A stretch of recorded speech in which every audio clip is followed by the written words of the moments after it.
All right, so we have this water balloon. We're dropping it. It's going to hit the ground below. And we want to know how long that's going to take. So let's simply use our equations. X equals 1/2 AT squared plus V naught T plus X naught. So we have 13.3 equals 1/2 times 10 times T squared. So we have 26.6 divided by 10 is T squared. So 2.66, the square root of that is going to be our time. So the amount of time it actually takes to hit the ground, nothing dramatic or major. We'll just take the square root here of 2.66, and we'll end up getting about 1.63 seconds. Now, how fast is it going to be going? Let's go ahead and actually calculate that now. So that is going to end up being V is AT plus V naught.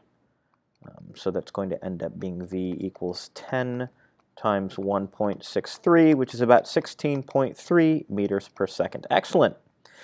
Now, let's actually try this a little bit differently. It says, how fast should the balloon be going just before it hits the ground? So we don't know how long it's going to take. So how long should it take to hit the ground below? I'm going to do this a little bit differently because I don't know that I necessarily want to solve a quadratic equation. So you could try it this way. You could say, so let's just kind of be clear. So here's the tower, and I'm going to draw this very carefully. So x final is 0, x naught is 13.3. You know what, I'll just do it this way. We have a time t that we don't know, and we know that v naught is negative 5 meters per second. What that also means is that we need to have our acceleration as negative 10. Since we're saying that downwards is negative. So with that in mind, we're going to say x is 1/2 AT squared plus V naught T plus X naught. And that means 13.3 is going to be 0, as our final position is 1/2 times negative 10 times T squared plus negative 5 times T plus 13.3. And here we're going to actually end up solving using the quadratic formula. So we're going to get 0 is negative 5t squared minus 5t plus 13.3, if I had this right. And so what I'm going to actually do is divide by negative 5. So we're going to end up getting t squared plus t minus, and then 13.3 divided by 5. That's 2 times 5 is 10. 33.675 so plus so minus 2.6 so t squared plus t minus 2.66 equals 0. That's going to be the quadratic formula we solve. Again, just to be clear, so we've got 13.3 divided by 5. Yep, 2.66.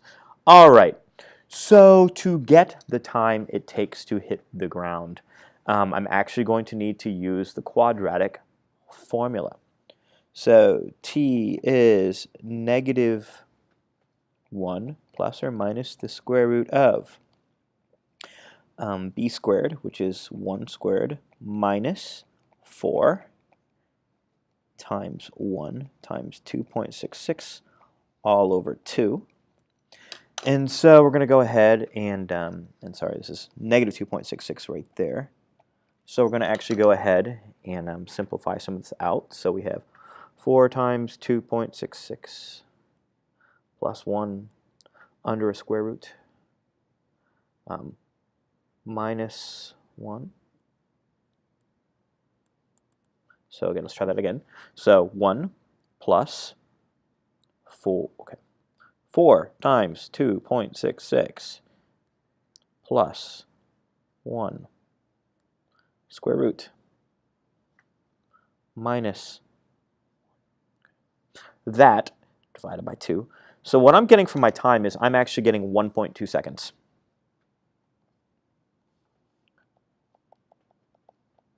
And let's make sure, is that less? It should be less than the time I got above. Yes, so it is.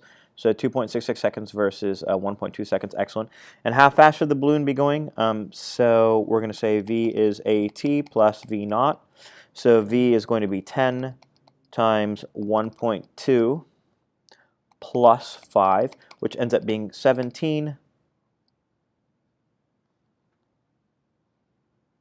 meters per second compared to the 16.3 before. Okay, awesome. Now we're going to throw the balloon upwards from roof level until it hits the ground. So how long should it take to hit the ground below? And how fast should the balloon be going? So it actually turns out it's going to hit the ground at 17 meters per second. Again, I'm going to leave you to prove that. Okay. Now, how long should it take to hit the ground? So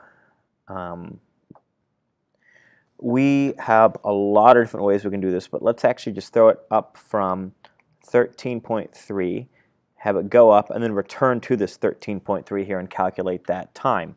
So we're going to say v is at plus v naught, so this is just the time up.